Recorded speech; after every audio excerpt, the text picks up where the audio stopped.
आज से 5 दिन पहले जाट आंदोलन की आग में जब जल रहा था हरियाणा, तब NH1 पर दिल्ली से 40 किलोमीटर दूर सोनीपत के मूरथल में 10 महिलाओं से गैंगरेप का आरोप। सबसे पहले ट्रिब्यून अखबार ने छापी खबर, पंजाब हरियाणा हाई कोर्ट ने खुद केस हाथ में लिया। ABP न्यूज ने की मौके की पड़ताल। कैमरे पर सड़क किनारे दिखे महिलाओं के कपड़े। फिर जागी हरियाणा की सरकार, खट्टर सरकार ने दिए जांच के आदेश। अब तक कोई पीड़ित सामने नहीं आया। मूरथल गैंगरेप का सच क्या है? हरियाणा के कथित मूरथल गैंगरेप का सच क्या है, इसकी पड़ताल के लिए आपका channel ABP news ground zero से लगातार रिपोर्टिंग कर रहा है।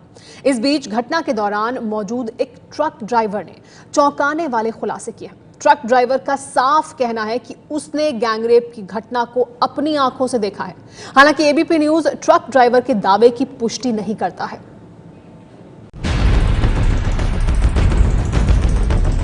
दिल्ली से महज 48 किलोमीटर दूर हरियाणा के मूरथल में 10 महिलाओं से कथित गैंगरेप का सच जानने के लिए हरियाणा पुलिस की SIT टीम खाक छान रही है।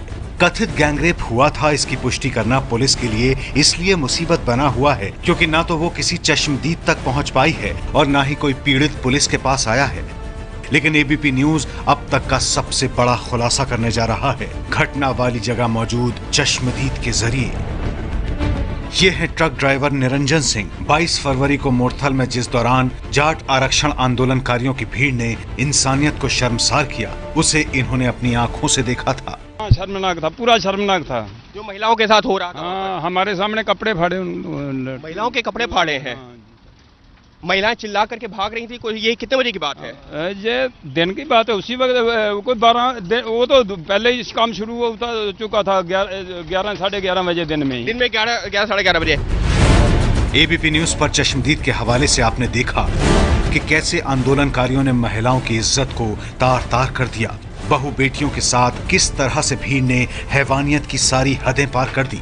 ट्रक ड्राइवर निरंजन सिंह उस दिन मौके पर थे और भीड़ ने उनके ट्रक को भी आग लगा दी थी। इन्होंने ये भी बताया कि आरोपियों ने किस तरह से महिलाओं को अपने जाल में फंसाया और खेतों में ले जाकर उनके साथ कथित गैंगरेप किया। बहुत ज्यादा हुआ है, हमने खुद देखा, आप सुना नहीं, हमने अपनी आंखों से देखा है। कपड़े फाड़ दिए हैं और जो हमारे बहन है, जहाँ लड़कियां हमारे, उनकी जहाँ से अंगियां छंगियां सब उतार दी हैं। रोड के ऊपर पैदल जा रही थी, निकलने के लिए कोई साधन नहीं था। उसको बोलते थे इधर गांव से जाओ, तो नहीं तो रोड के ऊपर आपको पीटेंगे, लोग पीटेंगे। तो जब चली जाती थी आगे खेतों में जाके पता नहीं क्या कुछ करते थे, क्या नहीं करते। 22 फरवरी को मौके पर मौजूद निरंजन ने ABP न्यूज को बताया है कि जिन लोगों ने इस घटना को अंजाम दिया वो आसपास के ही लोग थे। निरंजन के मुताबिक आरोपी बाइक पर सवार होकर आए थे। करीब 20 से 27 साल की उम्र वाले युवकों ने इस घटना को अंजाम दिया है। वो धारदार हथियारों से लैस थे। हथियार भी गंडासे थे उनके पास, डंडे थे, गंडासे थे। और महिलाओं के साथ में पुरुष भी थे या अकेली महिलाएं जा रही थी? आपने क्या देखा था? कई नहीं पुरुष भी थे, महिलाओं के साथ पुरुष थे। ट्रक ड्राइवर के मुताबिक आरोपी आज भी उसी इलाके में घूम रहे हैं जिसे वो आसानी से पहचान सकते हैं। निरंजन ने कहा है कि उस दिन जो हुआ वो शर्मनाक होने के साथ ही 1984 के दंगे से भी ज्यादा भयावह था। ट्रक ड्राइवर ने कहा है कि वो पुलिस के सामने बयान देने को भी तैयार है। पहचान पाएंगे जो हमारे सामने होंगे, हम पहचान पाएंगे कौन आदमी है। इधर वो उस वक्त नहीं, यहाँ 2-3 दिन से इधर ही घूम रहे हैं, अभी भी इधर घूम रहे हैं। ABP न्यूज पर मौजूद चश्मदीद के बयान से ये साफ हो रहा है कि उस दिन महिलाओं के साथ मूरथल में बदसलूकी हुई थी, लेकिन ABP न्यूज ट्रक ड्राइवर के बयानों की पुष्टि नहीं कर रहा है। वहीं कथित गैंगरेप की पड़ताल के लिए DIG राजश्री की अगुवाई में SIT की टीम घटना स्थल पर पहुंची और वहां का जायजा ले रही है। लेकिन जब ABP न्यूज ने उनसे पूछा कि क्या वो ट्रक ड्राइवर का बयान लेगी, तो उनके बयान ने जाहिर कर दिया कि वो इस मामले को लेकर कितनी गंभीर हैं। जिन सरदार जी ने बयान दिया, जिनका ट्रक ड्राइवर थे, तो उस दौरान अब उनका भी बयान जो है दर्ज किया जाएगा? बिल्कुल, वो सामने आए, किया जाएगा। जिस महिला अफसर पर जांच का जिम्मा है, उनके बयान ही बता रहे हैं कि वो मामले को लेकर कितनी गंभीर हैं। ट्रक ड्राइवर का बयान पुलिस के लिए एक अहम कड़ी साबित हो सकता है, लेकिन चश्मदीद के खुद उनके पास आने का इंतजार कर रही है पुलिस। जिस इलाके में ये घटना हुई है, वहां के डीएसपी सतीश कुमार सबूत न होने का हवाला देकर अपनी बेचारगी जाहिर कर रहे हैं, लेकिन इन्होंने भी चश्मदीद ट्रक ड्राइवर का बयान लेने की कोशिश नहीं की। तो सुनी हुई बात पर कानून को तो सबूत चाहिए, तो एटलीस्ट इसमें एक विक्टिम जरूर होना चाहिए, तभी तो कुछ कार्रवाई हो पाएगी ना। हरियाणा के मुरथल में जीटी रोड पर हसनपुर और कुराड़ गांव के पास कथित तौर पर हुई महिलाओं से गैंगरेप की घटना 22 फरवरी यानी सोमवार की बताई जा रही है। सबसे पहले अंग्रेजी अखबार ट्रिब्यून ने खबर छापी थी।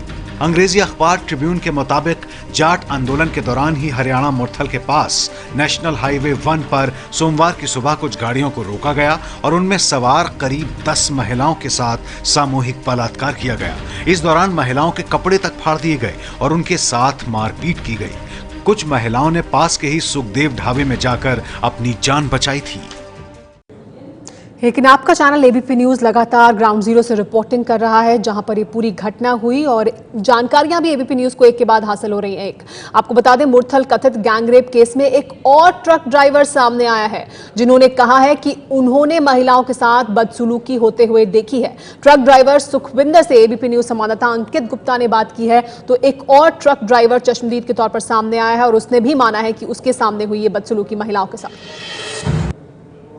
इस वक्त मुरथल में ट्रकों में आग लगाई जा रही थी, गाड़ियों को जलाया जा रहा था, लोगों के साथ लूटपाट की जा रही थी। उसी दौरान सुखविंदर सिंह का ट्रक भी आग के हवाले किया गया था। फिलहाल देख सकते हैं कि किस तरीके से ट्रक को पूरी तरीके से जला दिया गया है। सुखविंदर हमारे साथ है। सुखविंदर, ये आपका ट्रक भी कहां पर जलाया गया है? ये अपोलो स्कूल के सामने। अपोलो स्कूल के सामने। उस दौरान क्या हालात थे? उस दौरान तो बहुत माड़े हालात थे, इंदिरा कांड जैसा माहौल था। अच्छा, मतलब 84 दंगे। 84 दंगे था। अच्छा, तो ये बताइए कि उस दौरान जो है लोग जो भी घरों से निकले हुए थे, जो गाड़ियों में थे, क्या हो रहा था उनके साथ? उनके साथ खींचातानी हो रही थी। किसके साथ? जेंट्स के साथ? और जेंट्स के साथ भी, औरतों के साथ भी। बच्चों को फेंका जा रहा था जैसे अखबार फेंकी जाती है। बच्चों को इस तरह से निकाला जा रहा था? अखबार जैसे फेंकते हैं ना, हाँ। कबाड़ा फेंकते हैं, हाँ। वैसे फेंका जा रहा था। बच्चों को गाड़ी से निकाल के? हाँ जी। और औरतों के साथ? औरतों के साथ बदसलूकी। बदसलूकी मतलब? खींचातानी। खींचातानी। कपड़े वगैरह फाड़े जा रहे थे? हाँ जी, कपड़े फाड़े जा रहे थे। बसों में से जो बसों में बैठे थे उनको भी ऐसे हाल था, कार वालों का भी ऐसा हाल था। तो कारों से क्या जबरदस्ती खींच करके उतारा जा रहा था? जबरदस्ती टायर लेबर मारे जा रहे, सरिये मारे जा रहे थे उन पे, औरतों के पे और कारों पे। फिर निकलो बाहर। हाँ। और उसके बाद जब औरतें उतर रही थी तो क्या हो रहा था उनके साथ? औरतों को खींच के उतारा जा रहा था, तो कपड़े खींचे जा रहे थे उनके। उसके बाद नहीं पता क्या किया क्या नहीं किया। खींच के कहाँ? रोड पे ही रखा था उनको? खेतों में ले गए। खींच के खेतों में ले गए थे। तो वहां पर अगर लूटपाट हो रही थी तो वो सड़कों पर हो रही थी, तो खेतों में कहाँ ले गए? रोड लूट पर सड़क पे कर गए, औरतों को खेतों में ले जाया जा रहा था। बच्चों को रोड के जैसे फेंका जा रहा था, जैसे फुटपाथ पे पर निकाल के जैसे पेपर कबाड़ा फेंका जाता। ये हाल हुआ। किसी सिर पे लठ मारा जा रहा था, किसी बच्चों के, बच्चों को, आदमियों को। जो नहीं कुछ वो आगे से बोलता था कि हाँ बोलो जय जाट। हालांकि एक के बाद एक ये दो ट्रक ड्राइवर सामने आए हैं जो बता रहे हैं क्या कुछ हुआ मुरथल में, लेकिन एबीपी न्यूज पुष्टि नहीं करता है इनके बयान की।